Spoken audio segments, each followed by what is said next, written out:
죽음의 문턱에서 천운으로 살아 돌아온 이재명 대표. 이재명 대표가 밝은 모습으로 차에서 내립니다.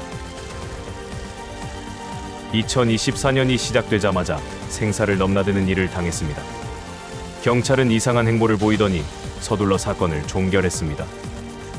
사건 관련 질문에는 비공개 사유도 비공개라는 결과를 남겼습니다.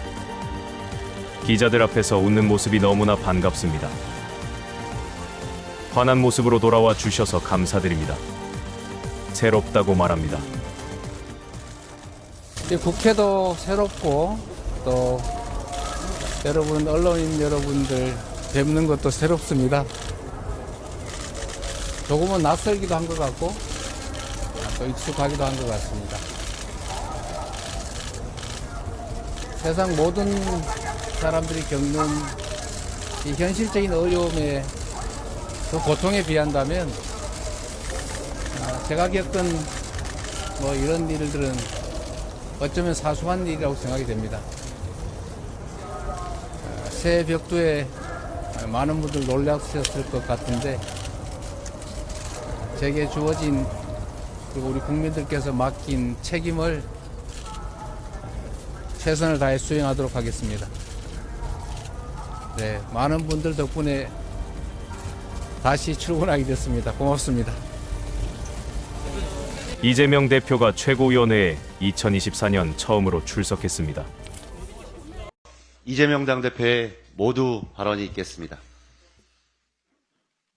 2024년도 거의 2주가 지나가고 있는데 올해 저에게는 첫 최고위원 회의가 됐습니다. 많은 분들이 관심 가져주고 계신데 저도 여러분들 이렇게 뵙고 보니까 참 새롭다 이런 생각이 듭니다. 똑같은 사람인데 약간 다르게 보이는 똑같은 상황이지만 약간 다른 상황으로 느껴지기도 합니다. 많은 분들이 걱정해 주셨고 또 애써 주신 덕분에 이렇게 다시 여러분들 뵙게 됐습니다. 그리고 많은 분들이 저에 대해서 걱정해 주셨는데 제가 입원해 있는 동안에 집에서 쉬는 동안에 여러 가지 생각들이 들었습니다. 5만 가지 생각이 다 들긴 하지만 그래도 역시 왜 정치를 하는가라는 생각이 결국은 되돌아가게 됐습니다. 살자고 하는 일이고 또 살리자고 하는 일인데 정치가 오히려 죽음의 장이 되고 있는 것 같습니다. 상대를 제거하지 않으면 불안하고 내가 모든 것을 다 가지겠다는 생각 때문에 정치가 전쟁이 되고 있는 것 같습니다. 우리 국민들의 삶도 전쟁터 비슷하게 변해가고 있습니다. 누구도 관심 가져주지 않는 것 같고 혼자 버려져 있는 것 같고 각자의 삶을 각자가 다 스스로 알아서 챙겨야 되는 각자 도생의 세상, 그런 외로움, 그런 고통, 이런 것들이 많은 사람들을 힘겹게 하는 것 같습니다. 이 한반도 정세도 비슷합니다. 지금 북한이 남한을 주적이라고 표시하고 평화통일이라고 하는 단어를 삭제하고 이제는 한번 싸워보겠다, 전쟁을 피하지 않겠다 이렇게 선언하고 있습니다. 국제사회가 동북아의 화약고가 되는 거 아니냐, 이 한반도의 전쟁을 걱정하기 시작했습니다. 아주 먼 얘기, 동화 속 얘기, 역사 속의 얘기 같지만 전쟁이 당장 내일 시작돼도 이상할 게 없는 그런 상황으로 우리 한반도 평화가 내몰리고 있습니다. 적대하고 대결하고 그리고 인정하지 않는 이런 사회 풍토, 이런 분위기가 우리 국민들의 삶을 또 대한민국 미래를 얼마나 위험하게 만드는지를 우리 정부 여당은 모르는 것 같습니다. 말 한마디에 천냥비 깎는다는 얘기도 있는데 말 한마디로 전쟁의 참화가 시작될 수도 있습니다. 지난 2년, 약 2년간의 이 정부 여당 윤석열 정권을 보면 참 걱정이 많이 됩니다.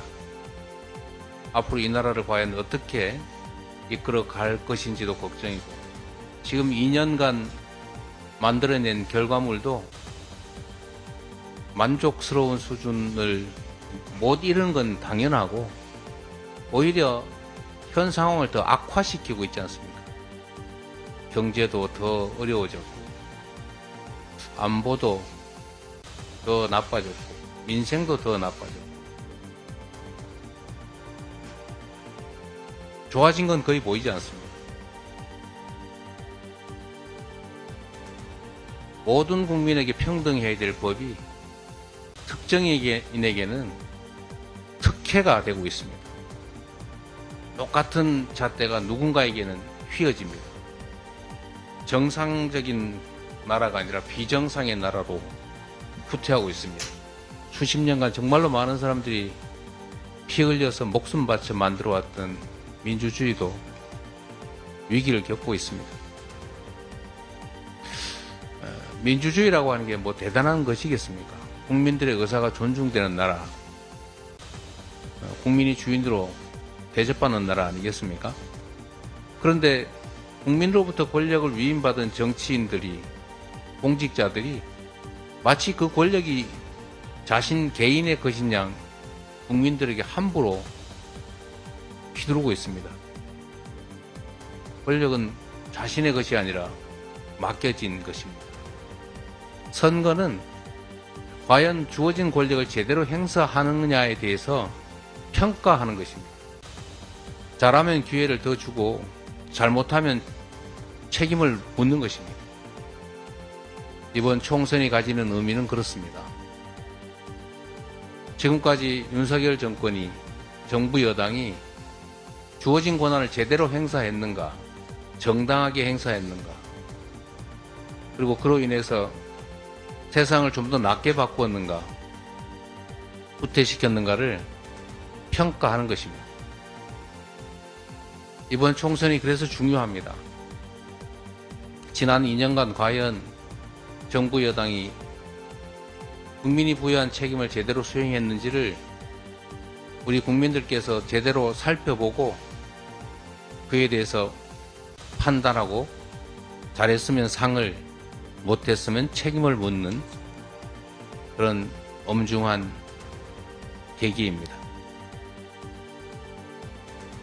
우리 국민들께서 이 정권이 과연 국민과 국가를 위해서 주어진 권력을 제대로 행사했는지를 판단해 주시기 바랍니다. 우리 민주당은 이 정권의 2년간의 행태나 성과가 결코 국민들의 기대에 부합하지 못했다고 생각합니다. 그래서 상응하는 책임을 물어야 한다고 생각합니다. 이번 선거는 정권에 대한 중간 평가이자 권력에 대한 심판 선거입니다. 그리고 우리 민주당은 그 책임을 묻는 데 있어서 최선을 다할 것입니다. 많은 논란들이 있지만 최선의 노력을 다해서 통합하고 국민 눈높이에 맞는 공정한 혁신적인 공천을 통해서 우리 국민들에게 새로운 희망을 보여드릴 것입니다. 법으로도 죽여보고 펜으로도 죽여보고 그래도 안 되니 칼로 죽이려고 하지만 결코 죽지 않습니다.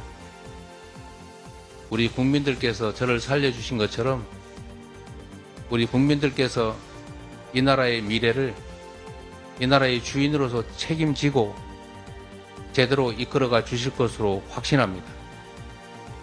이 나라의 주인은 국민이기 때문입니다. 국민 여러분을 믿습니다. 고맙습니다.